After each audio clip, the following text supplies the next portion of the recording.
Hey everybody, happy Monday. This is Meredith Miller, your inner integration coach here answering your Sana Q&As. I'm going to move into this question. It says, "Hello Meredith, I'm now 2 weeks into no contact. I do have to pass this area a lot due to all the fast food places and go grocery shopping there with my mom. I fear I will see him.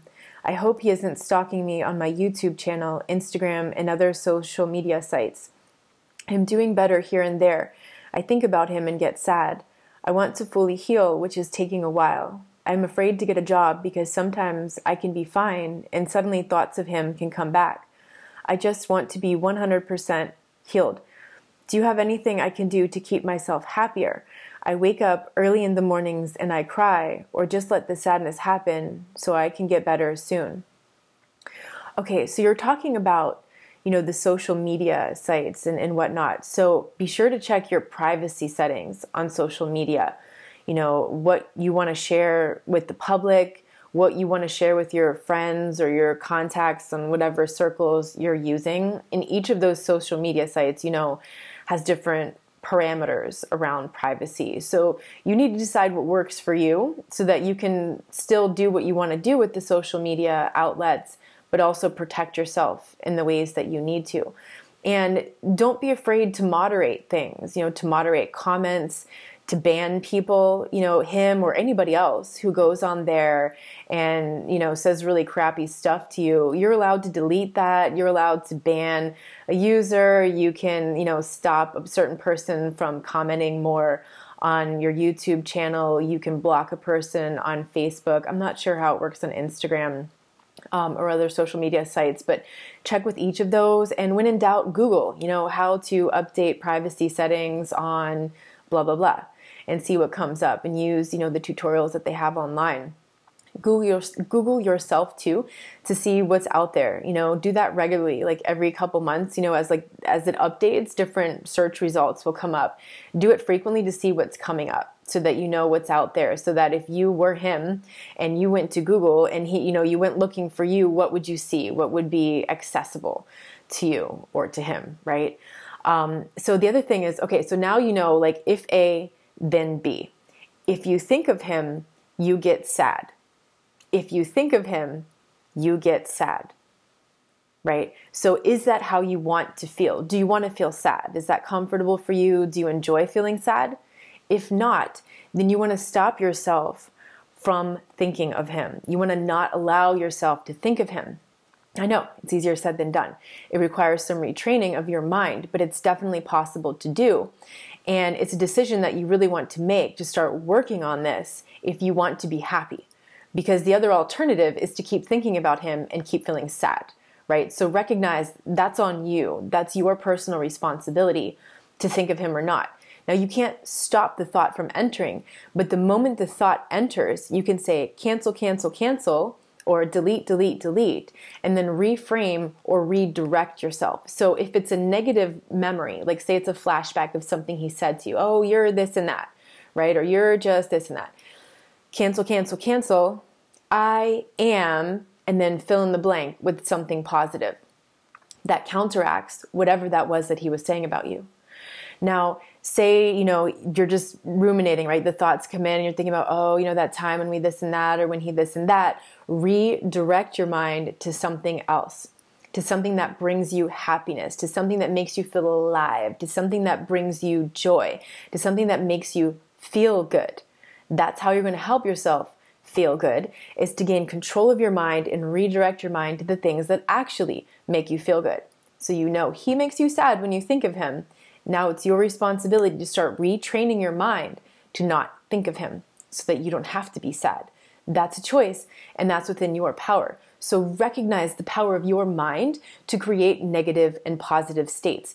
Yes, the narcissist, the psychopath, the sociopath, the borderline comes in with this ambient abuse, right? And it can be contagious. If you're not aware, if you're not vigilant of your mind, you're going to submit to that. You're going to subscribe to that negativity paradigm. It's like this cloud, this black cloud, and it has this black hole sensation of sucking you in. But you have a choice to enter that or not. That's the power of your mind. And if you don't believe that you have that choice yet, you need to wake up.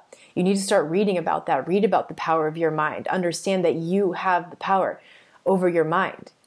Don't allow the media and other people to tell you how you should feel, how you should think, and how you should be in this world, because that is the surest path to suffering. If you want to feel good, if you want to be happy, you have to take the reins of control over your destiny in your hands.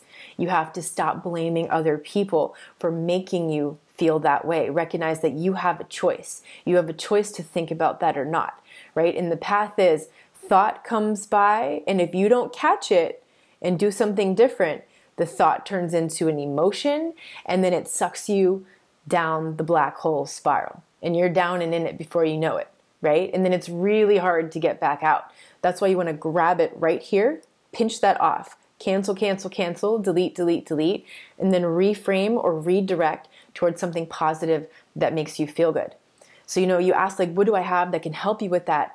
The Sana 12-week audio series on my website. It's only $10. It's 3 months of content, each episode, each week. And I recommend you take a week per episode because there's exercises, there's things that you need to put into action to implement in order to make it real for you. If you just listen to it, it's not going to help you. It's a waste of your time to do that. Maybe you'll get a few tidbits of knowledge or something, but knowledge is only potential power. And it's really important to recognize that. Knowledge isn't real power. It becomes real power when you put it into action. And that's when knowledge transmutes into wisdom of experience. That's where the power is taking the action. So what I really recommend is taking 1 week per episode, really allowing yourself that time to work on the topic of that week. These are holistic self-healing topics about healing from narcissistic abuse. And so each one has exercises and meditations. You can print out the PDF worksheets. That'll be like a Cliff Notes version of like the most important points that I wanted to make, and even spaces to do some exercises that I recommend during those episodes. Now, it does take time to heal, so also have patience for yourself. It's not going to happen overnight. It's not going to happen in a month. It's probably going to take the better part of a year or two, depending on how willing and how able you are. And by able, I mean literally you summoning the courage to do it, right? Because we're all capable of this. We're all capable of healing from this. It really comes to that decision of, is it worth it to you? Is that what you want? Do you want to heal? Are you willing to do the work? It's not easy. It's not easy at all. One of my favorite coaches, Brendan Burchard, I just got back from a 4-day seminar with him. And his, on the door, there's this message and it says, honor the struggle. Honor your struggle. It is a struggle. It's hard. If this were easy work, everybody would be doing it. It's not easy work. It's a lot easier to go to a support group and just like blab about how awful it is and how awful the narcissist is and how awful the psychopath is and the sociopath is. And all of that is true on one level. But if you want to be happy, you have to shift out of the victim state and do something with it. You have to empower yourself by, first of all, taking 100% self-responsibility for your life so you can become a survivor, so that you can be moving in the direction of thriving in your life. Until you take that 100% responsibility and recognize, okay, that happened, that was awful, that person was a psychopath, the sociopath, the narcissist, the manipulator, and abuser, whatever label you put on them, and I now have the power to transform my life. If you're not at that point, then you're still in the victim state, right? And some people, the victim state serves them. They like being in there. They have no intention of letting go of their suffering because their suffering defines them. It's how they define themselves. It's a big part of their identity that they don't wish to change, right? So those people stay stuck in the victim mentality. So if you want to shift out of there, you have to take actions to help yourself. Right? So recognize that it does take time, but if you take these actions and the more new action you take, the faster you're going to be able to heal yourself.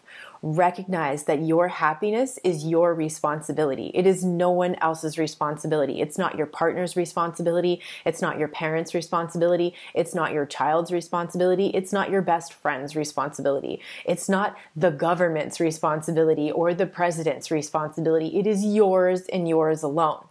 Right? That is another part of accepting 100% self-responsibility of your life, owning your happiness. If you're not happy, look around in your life. Look at your actions, look at your thoughts, look at your emotions, look at the daily things that you do the daily things that you're allowing yourself to do, that you're allowing yourself to indulge in, that maybe you aren't even consciously aware of. Maybe you aren't even consciously aware of how much you allow yourself to indulge in thoughts about this person that you left, right? And just it feeds this sadness and this negativity and this despair. Maybe you're not even aware that you're doing that. So that's the first thing, right? Is you want to get that awareness. You want to start stalking your own inner dialogue and recognizing where it's going. What are the things you're saying to yourself? What are the thoughts that you're allowing in your life? What are the emotions that you are choosing in the moment? That's on you. That's your responsibility. And, it's really great to process the emotions. The anger, the sadness, the despair. You mentioned crying a lot in the mornings. It's important in the early stages of recovery, especially, to allow yourself. It might be a week, it might be 2 weeks at the very beginning when you hit that total PTSD crash. You know what I mean? When you hit that point, it might be a week or 2 weeks that you just can't function. You just want to be in bed and you want to cry and you don't want to take a shower. And maybe you need to allow yourself that time, but you need to set a deadline. You need to set a deadline that says, okay, on this day, I'm getting out of bed. On this day, I'm taking a shower. On this day, I'm going to go to the grocery store. On this day, I'm going to do that because I want to get better. You have to be willing to overcome that inertia at a certain point, which is why you need to set a deadline.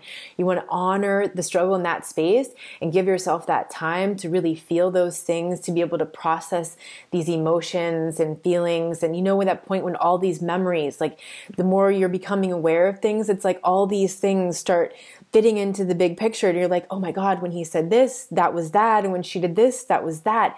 And it all starts making sense. These kinds of things will happen. And you're going to feel a lot of emotion about that. And it's important to allow that to release, to really feel it so you can heal it. And then at a certain point, you got to realize where's the line where that becomes indulging. Right? Where does that become indulging in the suffering, indulging in the victimhood? And that's where you want to set your deadline to get yourself going. And it might be that, your first goals, it's you can't even imagine life goals at that point. You can't imagine work goals at that point. Your goals for the day are 3 things. Get out of bed, get in the shower, and prepare some healthy meals. It might be that is all you can handle at first. And that's okay because you're taking those steps to take care of yourself, to get back on your feet. And then eventually you can do more and you can do more and you can do more. Right? So, you really want to get to that point where you're able to motivate yourself to shift, and you got to recognize that that's on you. And if you can't contact that inside yourself, if you can't summon that inner motivation, and if there's no one else in your life who's an inspirational, motivational person who's able to positively encourage you to get up, and I don't mean the person that's poking at you when you're down. I mean the person that's lifting you up. If you don't have those people in your life, then you need to get on YouTube or something online and start putting positive voices in your ear. And maybe you're laying in bed, but you're listening to so-and-so talk and so-and-so talk and so-and-so talk, and you're filling your head with positive messages that are helping you get the energy up and the desire and the passion and the drive again to start living.